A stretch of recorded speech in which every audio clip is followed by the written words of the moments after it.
but Okay. there's the They double get the ion shell. Impale. Elmisho wants the There's the body mango. blocks. Angel's in a bit of trouble here. Will they be able to do enough damage? Angel dropping low. He's going to pop the Fairy Fire, and that's going to be enough to keep him alive. But I was saying before, I didn't think Vitaly and Elmisho would necessarily have the opening to go back in for a kill, but they're playing this one pretty aggressively. And as you mentioned, they had sort of mishandled the equilibrium a little bit before, but they're trying to make up for it with some further aggression there. Elmisho actually even got in behind the tower to get that courier, but now Matthew's trying to run him down. I don't know the last time I saw a Io trying to track down a kill at the 2.5-minute mark, but he's... Oh my god, he might get it. One more? Yep. He's got it. Oh, Matthew. Getting first blood. Elmisho tries to dance around it, but the Io's just a little bit too fast and too maneuverable for him, and now they might get a second. Vitaly. Thought he was safe in the 1v1 with Matthew out of the lane, but Angel... I mean, 2 points up in the Lunar Blessing, not the Lucent Beam, gives him that little bit of extra damage, and now a third kill going down for NoPing up in the top lane as Gardic is going to get picked off as well. Yeah, just playing a little bit, I think, too far up in the waves. You see, look at both of the waves on either side of the map. They're all pushing into NoPing. I think Hokori have really let their lanes get a little bit out of control, and they're 100% getting punished for it. And albeit there is a lot of harass coming out of this top lane, the Gush and the Thunderstrike are both really strong level 1 abilities. You do end up eating quite a lot of damage, and unlike most lanes, that leech seed isn't going to feel really safe. You never feel too comfortable being on top of these heroes, but still, if NoPing can get an early lead here, it's going to feel so much harder for Hokori to just stay out on the map.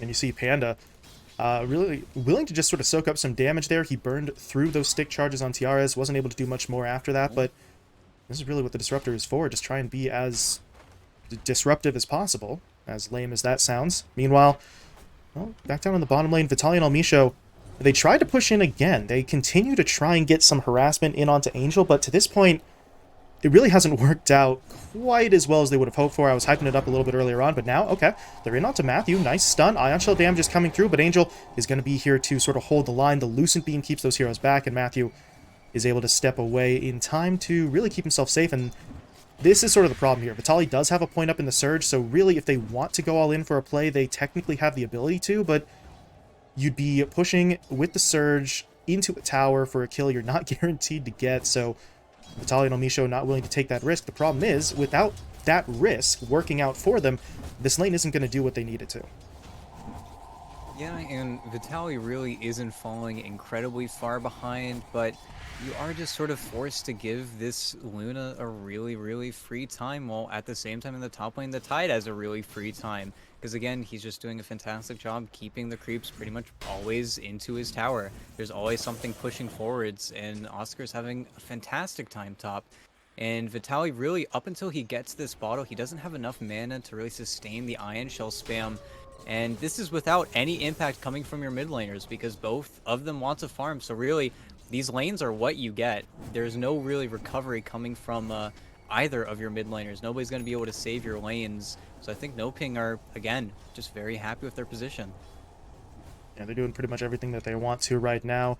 Meanwhile, over in that middle lane, Dark Mago, I mean, he's just having fun with it. 38 last hits. He hasn't really been able to slow down the Wyvern over in the other side of this lane, but he's getting his. You mentioned earlier on, we might need to see him play a bit more aggressively, like a Tiny, as you sort of mentioned. So if he can get the levels up, he is 6 now. He didn't go for the first point up in the Doom, though, so he is going to be sort of holding that one off. But just trying to secure as much as possible for himself in these early stages. And, I mean, it's been paying off for him so far.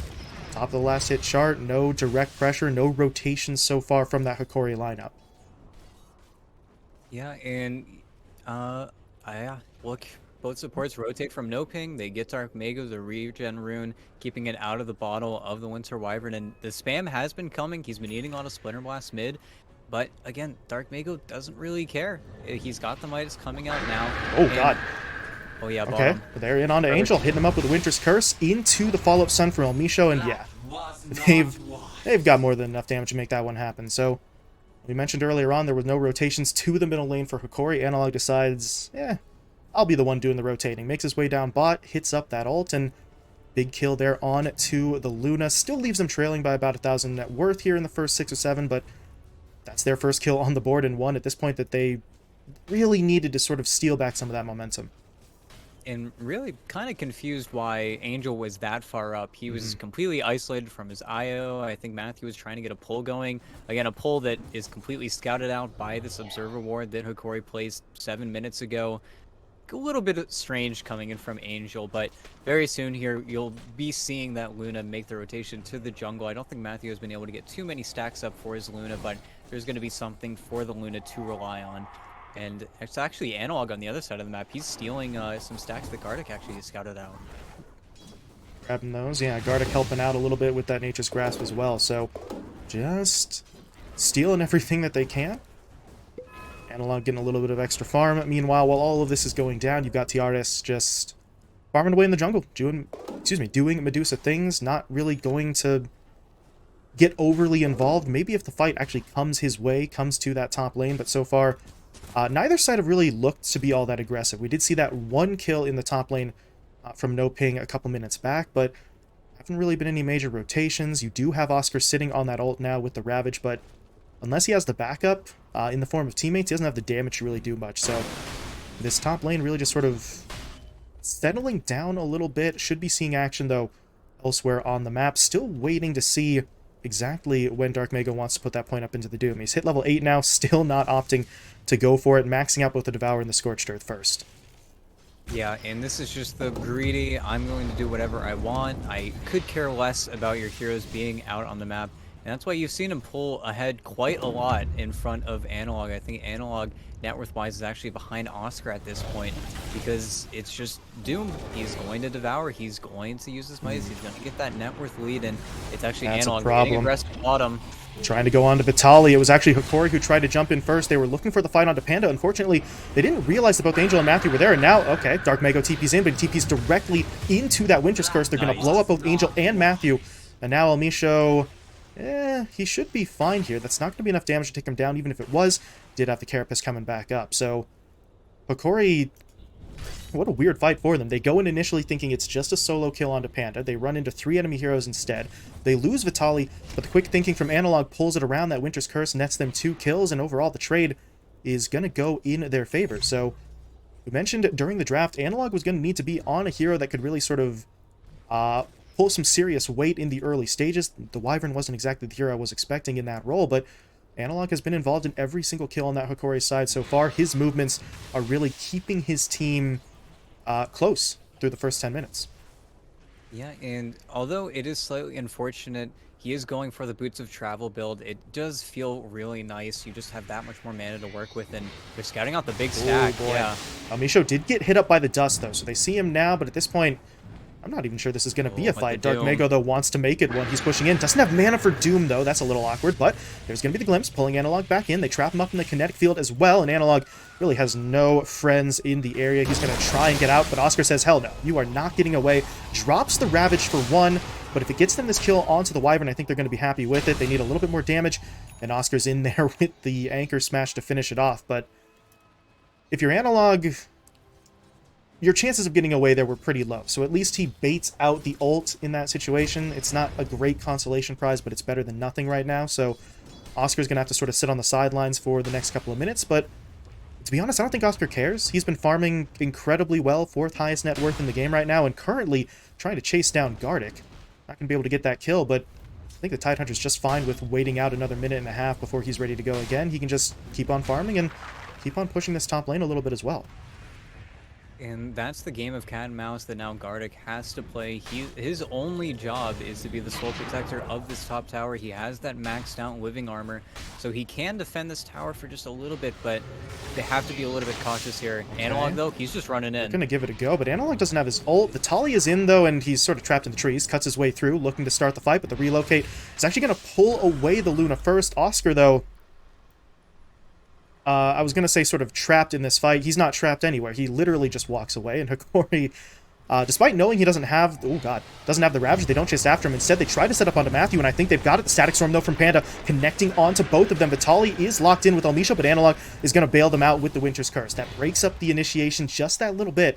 And that is going to be enough for Hokori to get away, or maybe not. Vitaly going to get himself glimpsed back into the fight. Matthew tries to come in there with the tether, looking for a little bit of extra damage and slowdown, but Vitaly with the surge can just walk away. But at this point, the reinforcements are coming. Dark Mego TPing himself in. He does have mana for the Doom this time, but doesn't really have the range. He would have to just basically jump in there, and with no Blink Dagger, doesn't quite have that initiation. He went for the Hand of Midas instead. So you mentioned earlier on with the sort of 4-4-0 build, it was all about the greed for Dark Mago.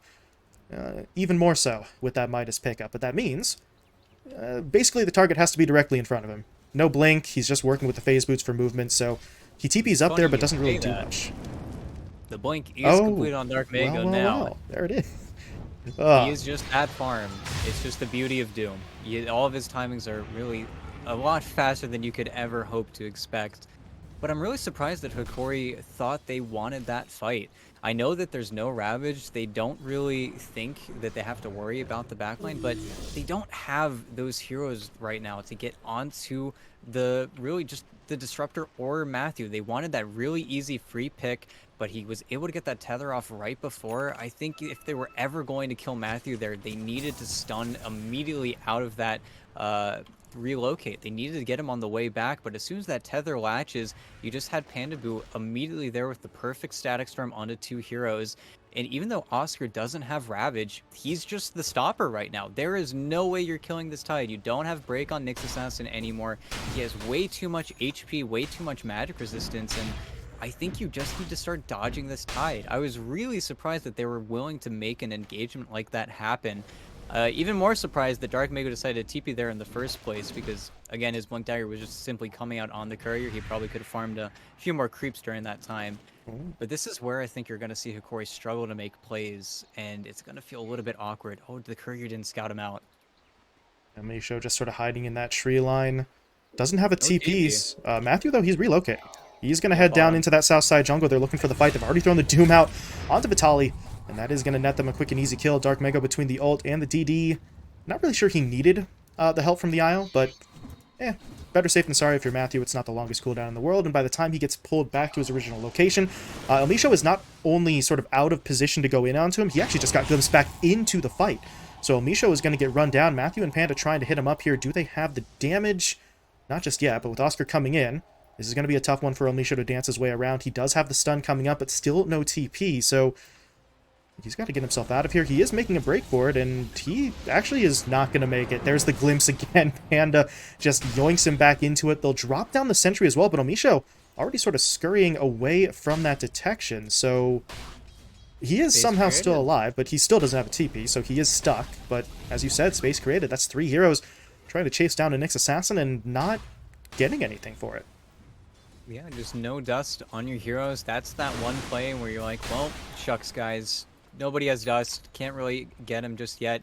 And I think 2 sentries committed, so if anything, you could say a little bit of a bigger win than Elmisho than really anyone was expecting. Unfortunately, you're not stopping this Luna at all. I think that was really the reason for coming to the triangle in the first place, trying to get a little bit more annoying, a little bit up in her face. But this isn't a Morphling, this isn't some, this isn't an Anti-Mage, this isn't a hero you're going to catch off guard and just get a solo kill with the Nyx Assassin. Hokori are still looking for that team fight that's actually going to propel themselves forward, whereas NoPing, I think they're just, again, fine with farming. You have this Luna with Glaives farming, you have this Doom with Midas farming. Nobody really cares about the pressure. Now, Hokori are getting aggressive on this tier 1 mid, but I don't think they're going to want to stick around for the fight. It's going to be really hard if they do eventually try to fight this one out. Yeah. It just feels like right now NoPing have all the heroes that they need to just sort of maintain this pace. They're 3k up on their opponents so far, and Hokori are not in an amazing position to try and do anything to immediately sort of tip the scales in their favor. As you said, the siege onto the tier 1 is going relatively well, and Tiaras might just be able to get it. Oscar is going to try to time up the... tried to time out the deny and did manage to get it. So for all that work, Hokori not really going to come away with much more gold than their opponent. They at least clear up a little bit more map control, though. But now Dark Mago blinking forward, getting the Doom in onto Darkseer, but there's Elmisho looking to help out. Tiara's even coming in. They're going to drop down the Stone Gaze, and they might actually be able to turn this one around. The Doom didn't realize he was running into that many heroes. By the time he does realize it, it's far too late. Tiaras gets the kill. Gardic was picked off in exchange up in the top lane, but you are more than happy with that trade-off on the Hokori side. Yeah, and I think it's just them valuing that they don't want to fight pre-BKBs. They don't want to sort of waste their time. I think there's a BKB almost completed really on both cores, you already see it built up on the Luna. There's not a greedy bone in Angel's body right now. He has Yasha BKB. He is ready to fight. He is ready to siege down some of these towers, but trading your mid-tier 1 like that, I don't think that's Oscar wants in. Oh my god, the Ravage into Yeah. the Eclipse. That's just going to blow up. Actually, I was going to say everybody, but Omisho's the only one to die. Gardic just sort of sneaks back into the tree line, and Analog was not involved in the first place. He's actually just going to TP out. He says, I don't want any part of this. Gets himself away. The tower will fall, but honestly, if you're Hokori, that was probably one of the better scenarios that could have played out there. The Ravage is down, the Eclipse is gone as well. You lose the tower, but other than that, it's just the Nyx going down when you had 2 or 3 heroes in the area who all could have gotten caught. And now you don't have any gas left in the tank. What are you going to do? You can't really make this rotation that we see so many teams do where you take control of the enemy team's jungle and then push it to the mid tower. Actually, Pandabu's caught. They're just going to die here. And even though Hokori, again, they have the gold lead, but I think most of that gold lead is just the fact that Dark Mago is the Doom. I think that Hokori, if they're able to play this slower pace, again, you have these sort of staggered item timings, but Witchblade's going to be done up on your Winter Wyvern. You're going to have the Scotty finished on the Medusa. And again, that's where that matchup is really going to come into effect, where Angel, you have to kite around, you have to wait, and having a BKB this early, while it is a blessing, it does also mean that you're going to have fewer and fewer charges as the game progresses. I think now the real focus for this team is going to be how soon can we get Roche, when can we get an Aegis into the hands of our Luna, because that'll really be the breaking point for Hokori, where maybe they don't have enough to defend their towers, but as of right now, I think the match is really going sort of 50-50. I really don't see either team sort of giving away anything. Yeah, some tortoise in the hair kind of stuff out from Hokori. Just slow and steady. They're hoping that that's going to be the call for them. And yeah, as you mentioned, a 5k net worth lead for NoPing. A lot of that is concentrated pretty heavily in Dark Mago's Doom, sort of the Alchemist effect to a certain extent. The lead is there, and yeah, you do have that gold lead, but if it's all focused in on a singular hero, well, if that hero's not there, then all of a sudden that advantage doesn't really play out for you. But it doesn't feel like the Doom is going to be missing from too many more fights now. That BKB has been finished off, and he's got the Doom back up and running. So I would imagine whatever the plan is for NoPing in the next couple of minutes, Dark Mago is going to feature pretty heavily in it, as NoPing are starting to group up a little bit here. Don't know. They do have a dust up on Disruptor, but it looks like instead this is going to be a straight-up push onto the mid-tower. All right. And Hokori really have to gauge this. They need to poke and prod a little bit here. You see Oscar, he's not scared of anyone, yeah. He's just playing Tidehunter. Because there really is nothing for him to be afraid of. If they dump all their spells on him, which they really can't afford, they have this double BKB timing, so this is a little bit risky from Hokori. Analog Pandabu's positioning. Yeah, he's already getting sort of cut off. The Static Storm's going to be thrown down. Oscar thinking about the Ravage will throw it out now, connecting onto everyone really other than Analog, but that's the fight that they wanted. Gardic, though, does throw down his own ult off to the east. That is going to slow us down a little bit while Tiaras pushes into the fight. Activating that ult, the Matthew relocate is going to get him away, but this fight's starting to break up, but they want back in. They've thrown down the Doom. They've locked down the Wyvern, but this is not going well. Dark Mago's already dead. Oscar is going to be falling as well, and it's all just falling apart. Angel has to get the hell out of dodge. He's going to TP himself home in time, but that leaves Matthew really just with the short end of the stick there, caught in the middle, and that is the fight Hokori had been waiting pretty much all game long for. Analog doesn't even die to the Doom. He walks away, survives the damage, heals himself up at the end there with the Cold Embrace, and he's just fine. And I don't know what happened. Where was Dark Mago's initiation there? I think really it just felt like they were forced into a terrible position that they walked themselves into. You had to Ravage incredibly early. As soon as the BKB was committed, you just very simply had the Winter's Curse. Then you saw Tiaras running in front of the Luna. I think Analog might be getting picked off mid, but here comes Vitaly in to help so out. much healing. Can Angel make it happen? He's trying for it. A little bit more damage. He needs the glaive bounces, but it's not going to be enough. The Wyvern will survive. Angel, though, he's pushing forward like he wants to keep going, but that Nature's Grasp will slow him down, but there's going to be the glimpse, pulling Vitaly back in. He's stunned up by Lucent, being trapped up inside of the kinetic field. They will be able to bring him down, but now Gardic, I don't think you want this, but yeah, he doesn't really get a choice. He's going to get slowed down. Dark Mago, meanwhile, was able to run down Omisho, and Hokori, as quickly as they win the last fight, they give a little bit of it back. And now immediately into the pit. This feels pretty terrible. I think Hokori got a little bit ahead of themselves after what felt like a really well-executed fight. Unfortunately, in that previous fight as well, Dark Mago simply got Carapace. He had the Scorched Earth on. He wasn't thinking about popping his BKB. Maybe didn't have vision of the Nyx Assassin, so he didn't even get to use his BKB in the last fight. But now pops the BKB, runs down the Nyx Assassin. Nothing that he can do. And now this is the Aegis. This is the straw that'll break the camel's back. And even though it looks like they smoked up, they maybe wanted to get involved just a little bit. You need a few more items now. That was your Scotty timing as well. They really hit every timing they needed to, even though they lost their mid tower. And actually, Tiaras turned into Dark Mago. Doom's going to pop that barrier, trying to keep himself alive, but it's not enough. Yeah, he's just going to get chunked down. Damn. Analog is going to be the one to get the kill, but that's a 4-man commitment for Hokori, but they want more. They're trying to find, and they do. Panda gets hit up by the Winter's Curse. Almisho's in there for the follow-up stun. Panda will be taken down, and now it is time to leave for Oscar. The Tidehunter's just going to back himself away. No reinforcements, although the relocate, no. Not going to pull them to the fight. It actually pulls Angel and Matthew down to the bottom lane, so they're going to try and go for the split push here, but there's going to be both the Glyph and the Living Armor coming into play. So really, they're not going to quite have the opportunity that they wanted, but while all that's happening, Oscar, a little bit too far forward in the middle lane, he's getting hit up here. Analog trying to go to work with the Arctic Burn. They don't get the kill, so instead, they'll focus back in on the tower, remaining sort of objective focused here. And at this point, there's really no threat. Oscar can't do it alone, and Angel doesn't have Matthew to relocate him any longer. So, Hokori, some ups and downs here recently. You know, they won the first fight, they overextend immediately afterwards, give up Roshan, but then you get a maneuver like that one. You pick off the Doom, you find yourself a tower or two, and you're sort of, maybe not right back on track, but you're at least sort of taking steps in the right direction now.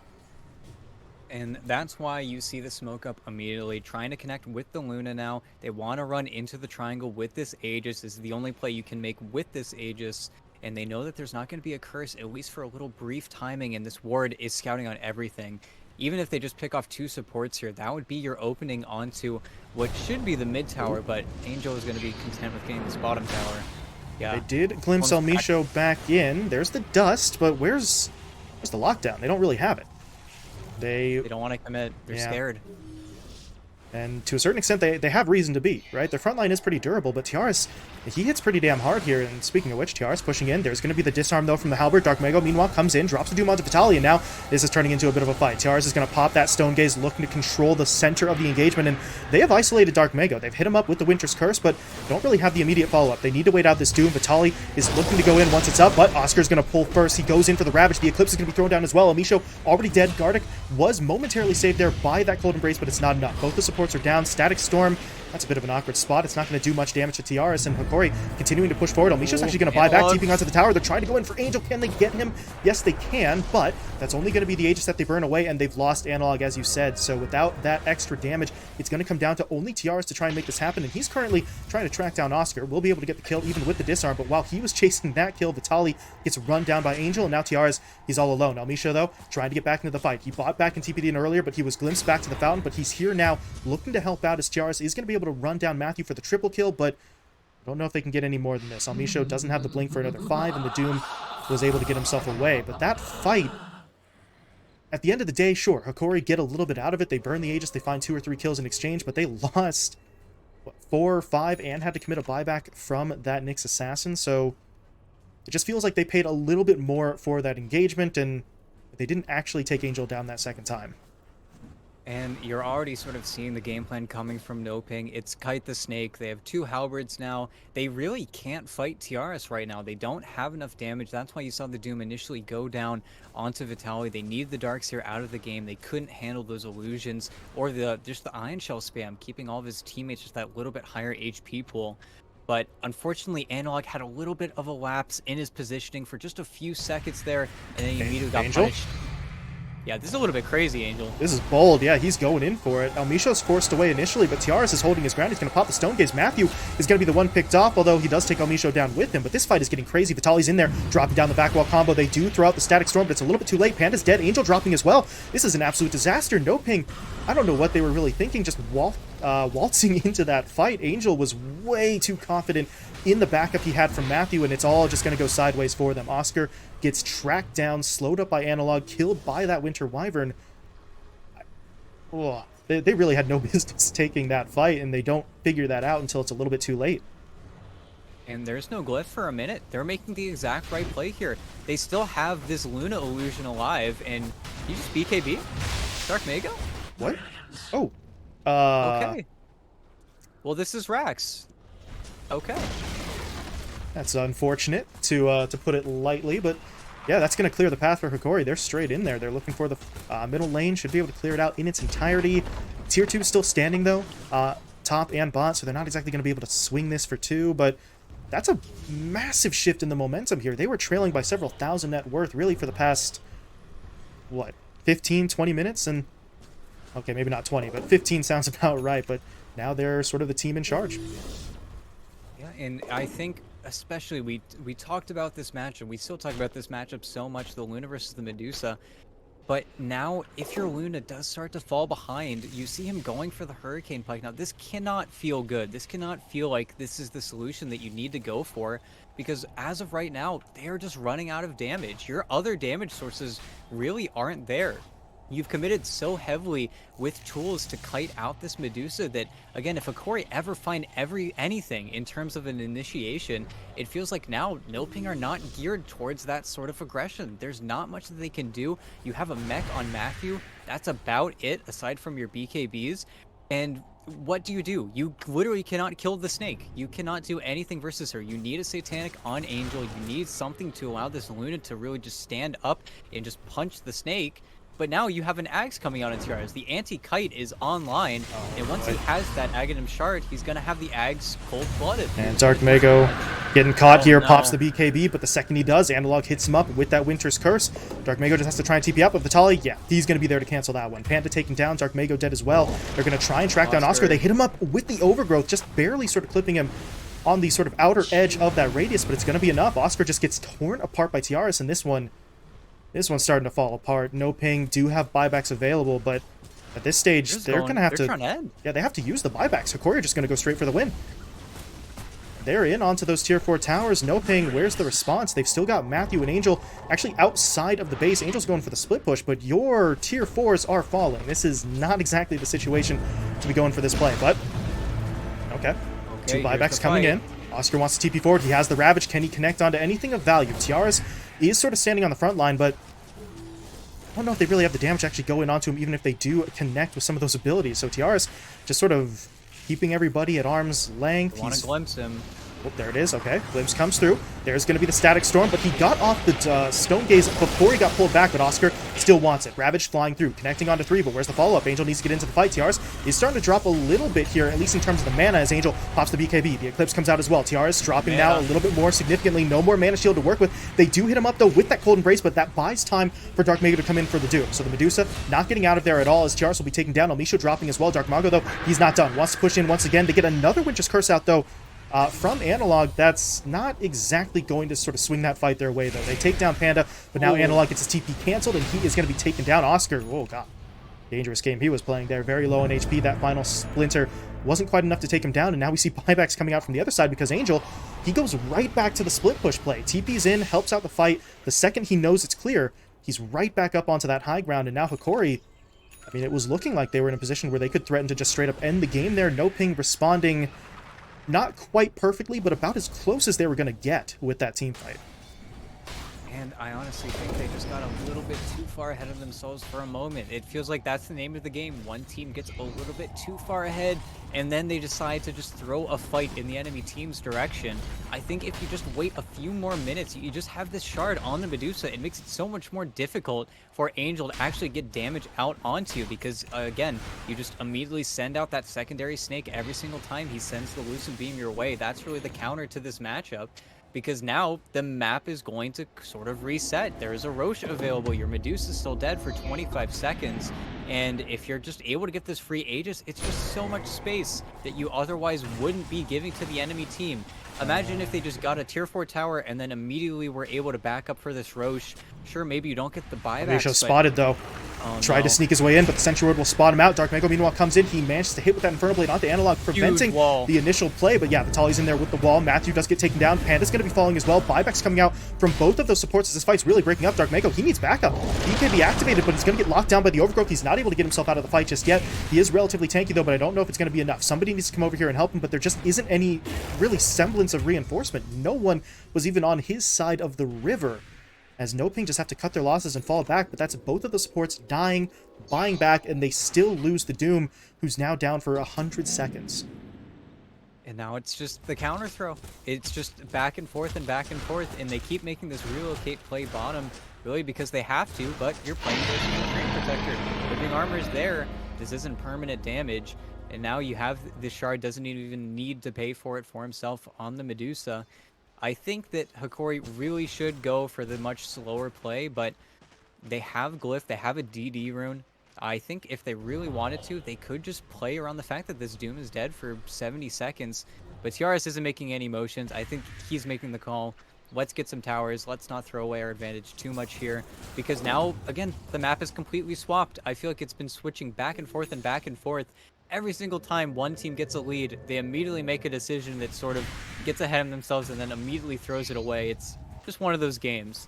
At least there's a Scotty finally picked up on the Luna, but again, that's not a Satanic. Just because you can kite the Medusa doesn't mean that you're going to have infinite time, but they got the DD on the Luna. Moving in onto Elmisho, they're going to glimpse him back into that kinetic field, and they take him down right away. So Nyx Assassin down for the count. Vitaly's in some trouble as well. He's going to get caught out. There's going to be the Winter's Curse, though, but Angel pops the BKB and the Eclipse. Analog just blown up on the high ground. He had no chance to dish out damage. Now Oscar in there with the Ravage. TR is locked down. He is trapped up inside of that kinetic field, trying to buy some time with the Stone Gaze, looking to fall back to Gardic, who's really his only reinforcements right now, but there's going to be the Glimpse, pulling him back in. Another kinetic barrier being thrown into the mix, and TR really just has nowhere left to go. He does have the Aegis, but without any backup, I'm not really sure if 2 lives are going to do him much good here. He is hoping to hold his ground, and Matthew, you see him sort of just dancing around, has to make sure he doesn't get caught in the line of fire, but it looks like for now he's going to be okay. Gardic gets taken down. Matthew getting pulled back by the relocate, just trying to keep his teammate healed up as they get through the first life on that Medusa, and now they are set up perfectly to go in a second time. Static Storm even being thrown down. They are not messing around with this one. Tiaris has no backup and no hopes of escape here, as he will slowly but surely get his health whittled away, or, well, maybe not just yet. Not going down without some sort of fight, but he can buy a lot of time. He can't keep himself alive. Full 5-man wipe through the Aegis for NoPing and ET. As you said, it's just throw after throw after throw. Hokori getting overconfident once again, and NoPing punished them insanely heavily. And Angel just had a fantastic BKB. Matthew was the one that ended up getting cursed, but they are just not respecting this Luna Shard. This is why we see this hero so fucking valued. It's crazy, because the Q just does so much damage. Why is this in the game? Why does it stun you for this long? Why is it so much setup? And now, again, they don't have Glyph. They know they used it bottom. They don't have buyback. Actually, they were able to get buyback through a bounty rune, picked up by Misho. Bless the Nyx's heart, but again, if you're forced in this position, yeah, this is really difficult. Analog, okay, he bought himself a BK, or excuse me, a Blink. He goes in there. There's a nice curse, getting onto Matthew immediately. So as the IO taken out of the fight, there's going to be the wall into the vacuum. Angel does pop the BKB, but it's too late. He's going to get locked down by Gardic, and bro meat counter throw once again. Nobody Angel gets to win at Dota. Nobody gets to win. This is a game of losers. It was a fantastic initiation, but are they getting anyone else? No, it doesn't look like it. But then you don't pop your BKB. I think he popped his BKB just a little bit too late.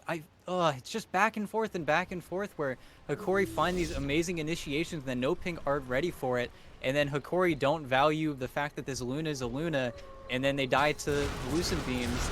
I think the game might actually be over now, though. There's no buyback on your Luna for 60 seconds, even though you have Glyph. This has to be one hell of a defense coming out from Dark Mago, but I think with only one tier 4 alive, Pandabu's gonna be, yeah, they're just all dead. Yeah, okay, the game's finally over. At the end of the day, somebody's got to win. Felt like these two teams weren't quite aware of that for quite a while. So many sort of mistakes and overextensions, miscalculations, whatever you want to call it, but at the end of the day, Hokori will be the ones to have the last laugh. Dark Mago is doing his best, God bless him, but the problem is Tiaris does not care. Got through the tier 4 tower, the Ancients going down slowly but surely. No GG out from NoPing, though, so they're just gonna play this one out to the bitter end, but there's quite literally no one left alive on their side, no buybacks available. This is just going to be a bit of an awkward circumstance. Tiaris just continues to fire away, and eventually he'll get through. There we go. There's going to be the GG after all. And Hokori, they take game 1, playing from behind for quite a bit of this match, but in the end, they're able to pull it out. Yeah, you even saw the mom picked up by Gardic at the end there. He knew the position they were in, even though It's just shaky ground. Both sides, I felt like if they just play a little bit more measured, a little bit more patient, really, they could have spiraled it into a lead that neither team could have dealt with. I think there was such a quick, fast play where both teams wanted to get in and out of those fights so quickly that I think they really underestimated the enemy team's strength so many times. There were so many situations where Hokori were counting on Analog to get those really breakneck curses, but then one or two fights, he gets eviscerated by the Lucent Beams. He's not able to get any spells off, and you didn't see him going for a BKB. I don't think he was ever in a position to buy a BKB. He instead valued that Blink Dagger. He valued his own initiation, and at the end of the day, you'd say he made the game-winning play there, finding the curse at the end. And I think if NoPing, they just take a step back, claim some of those more outer towers, just play the slower defense game, you would have had a more successful run of things.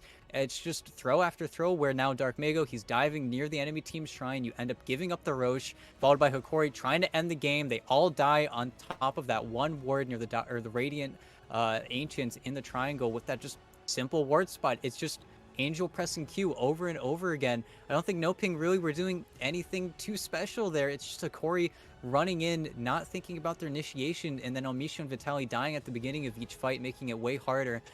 Vitali, for all of the sort of missteps that I think he sort of fell into in that mid game, he was really good at getting those Luna illusions. I don't think the NoPing were really set up for the counters to this Luna this game, because you look at this Luna game on paper, you're playing versus Medusa, already a sort of disadvantageous matchup. You're playing versus a Darkseer, you're playing versus a Wyvern. If you're not killing them with your Lucence Beams, you're not going to be able to walk up and actually hit those buildings. And I think when we saw that Luna finally walk up to hit the enemy team's Ancient, we saw the punish, we saw the curse, we saw the final initiation, and that's where everything just fell apart. But still, what a back and forth game. Yeah, back and forth is probably the polite way to put it. We could come up with some maybe harsher words, but we won't, for the sake of sort of everybody's pride here. But Hokori do walk away with the win here in game one. One more win away from locking down their place in the main event's group stage in just a couple of days. So we'll see if they can put together something similar in game two to try and close this one out with a clean 2-0 sweep. But before we hop away to that Breaky Tea, we got a word from one of the sponsors for this event. Shout out to LootBet for sponsoring the event, putting their name on it, providing us with those live odds that you're seeing up on the screen most of the time as well. So LootBet, once again, running a promotion for Pro Series 7. You can get a 100% bonus on your first deposit for new users up to 200 euros using code PRO. That's PRO. You can click on the LootBet banner down below the video player to get to that site, or you can visit bts.gg/lootbet. So thank you to LootBet for sponsoring the event. And with that, we are going to be moving on here. Game 2 should be coming up in just a little bit. So we'll see if Hokori can get the clean 2-0 sweep and lock down their spot, or if NoPing are going to be able to fight their way back and try and force the first full 3-game series in this close qualifier. So stick around, folks. We'll be back in just a couple of minutes.